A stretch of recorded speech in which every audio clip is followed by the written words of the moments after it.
যন্ত্রণাকে পাশ কাটিয়ে যাবার কোনো অপশন নেই জীবনে। হয় যন্ত্রণাকে সাথে নিয়ে চলতে হবে, না হয় তাকে আগেই থামিয়ে দিতে হবে। যন্ত্রণার শাখা প্রশাখা বড় বৈচিত্র্যময়, রঙিন।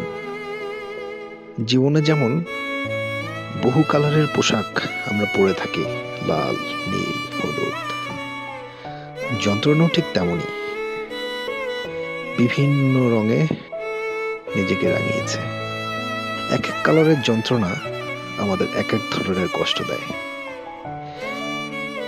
সেই কষ্টগুলোকে আমরা নিজের সাথে খুব সুন্দর করে রাঙিয়ে নিতে পারি। আমাদের জীবনের সকল মুহূর্ত তাদের সাথে নিয়েই চলি। হয়তো আজকে লাল রং আমাদের সাথে আছে, তো কাল নীল রং। পরের দিন হয়তো যন্ত্রণার নতুন কোনো রং জীবনে আসবে। যন্ত্রণাকে পাশ কাটিয়ে যাওয়ার আসলেই কোনো রাস্তা নেই।